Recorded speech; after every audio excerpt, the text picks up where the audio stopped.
Welcome back in our starting point photography segment for this Wednesday evening. We're going to talk about the iPhone and how to get better images out of the iPhone. We've talked about this a lot because we're going off to Lisbon in 1 month and 1 day. Woohoo! No, I don't know how many folks are going to be using DSLRs versus iPhones or point and shoots or mirrorless cameras or that kind of stuff. But certainly our iPhones have become a greater source of photography, even for professionals, than ever before, especially for that quick little snapshot kind of thing. For me, I know that I'm using my big DSLR probably 80% less than I ever did before now that I have the iPhone 10. For the most part, if I'm just going out and about, with Melissa, and we're going down to the beach, or we're going to go out with friends, or just go for a walk, I'm not taking the big DSLR anymore. I'm taking my iPhone. So we all know the iPhone, on average, doesn't take as good a shots as a DSLR, on average. But there are ways that you can make your iPhone photography much, much better. We've talked about it several times over the years here on the show. And this is just another sort of refresher course. I know I sometimes, not sometimes, but I know I repeat this stuff, but one of the important aspects of, in my mind anyway, one of the important aspects of learning about photography is repetition, not only the repetition of you doing the thing, but also the repetition of me telling you what to do over and over again. So that's one of the reasons why we're doing this. One of the things is always, photography is about light. As I say to my class, we don't take pictures of dark. We take pictures of light. So the first thing, no matter what camera you're using, whether it's your iPhone or whether it is a point and shoot camera or a DSLR, you've got to shoot the right light. And as we've said before, because the iPhone's opening is so small, you generally need more, and air quotes, better light than you would when it comes to a DSLR with a big old lens on the front of it. So the first thing you want to do is, as you're shooting, as you're thinking about shooting, look for light. One of the things that I love to do is when you're in a street scene, when we're walking through the alleys of the Alfama district in Lisbon, I'm going to be looking for light coming out of windows. I'm going to be looking for lights from street lights if we're shooting at twilight. If you're shooting during the middle of the day, generally I always tell folks to try to avoid shooting between 10 and 4. 10 and 4 is what I call tourist time. Get up early in the morning. Get up and get out to your hotel before sunrise and get some sunrise shots of a place.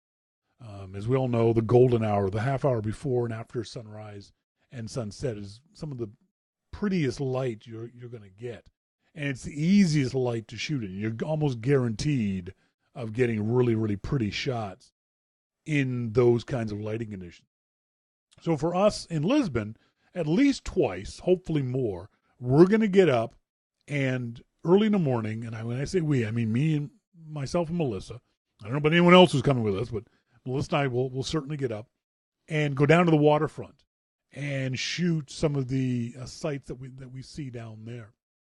Same with some sunset too, by the way. We'll also be doing that at sunset. And what I like to do is find that spot where there's something pretty in front of me, but the sun's behind us. You often think about shooting sunrise into the sun. You can do that if you want to, but try this instead. Turn around 180 degrees.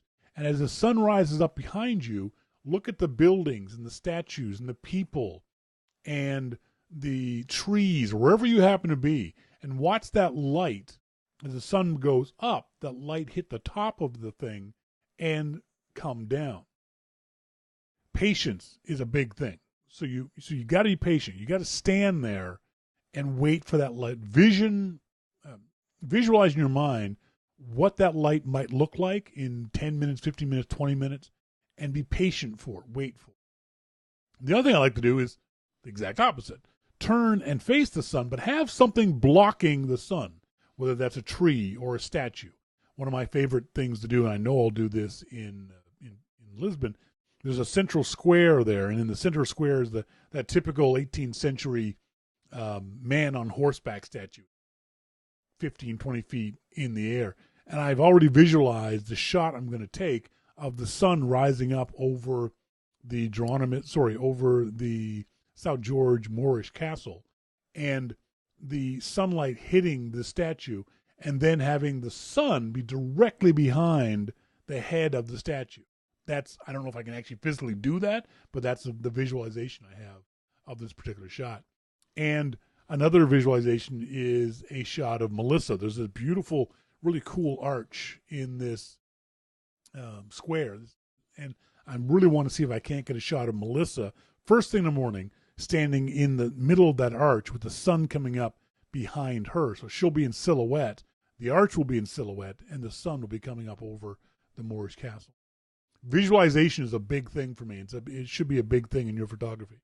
When you're going someplace that you know where you're going and the time and the location, you can start to visualize these images and capture them much faster. So the first thing you want to do is visualize and think about light, where the light's coming from, what kind of light it is. Is it neon light? Is it fluorescent light? Don't shoot fluorescent.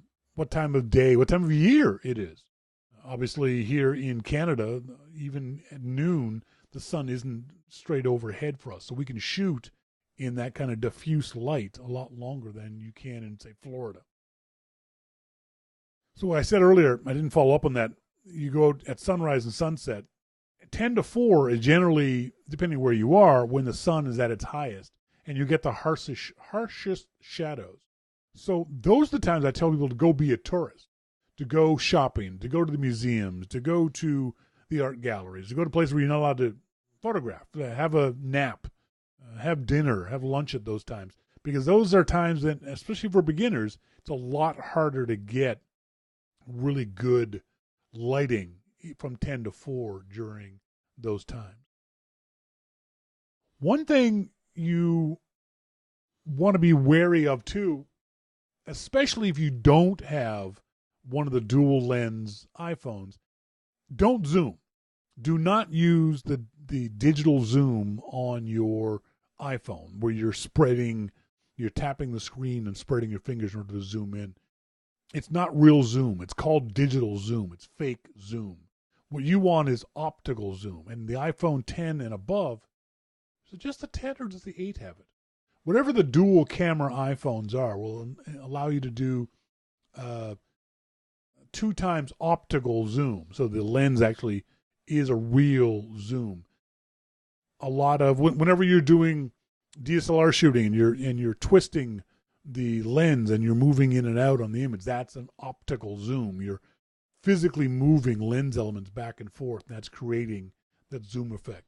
A lot of consumer level cameras, especially the old point and shoots, will have digital zoom, and that's never going to be good. Try to avoid using digital zoom at all times. If you need to, get closer, physically closer to the thing that you want to photograph. Don't use zoom. You're not going to get decent shots with the zoom. MacMan says my 7 Plus has it. So there we go. That a 7 Plus and above will have the optical zoom that you're looking for. One of the things that we're going to have a lot of conversations about in Lisbon is, and I've said this for years, half of your photography, half of the attractiveness, the beauty, I can't think of another word for it, of your photography isn't just the device you shoot, the light you shoot, what you shoot. It's the editing. Melissa and I went through this the other day when last Wednesday we went off to a friend's little birthday get-together. And Melissa took a lovely picture of me and the birthday girl, our friend Corey. And Melissa loved the photo. So it was a good photo. She framed it well.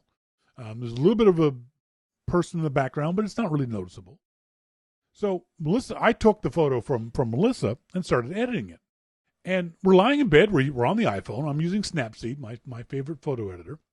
And we're just messing around. And one of the things I always do whenever I've got a picture with people in it, I always just quickly flip the photo to black and white just to see what happens.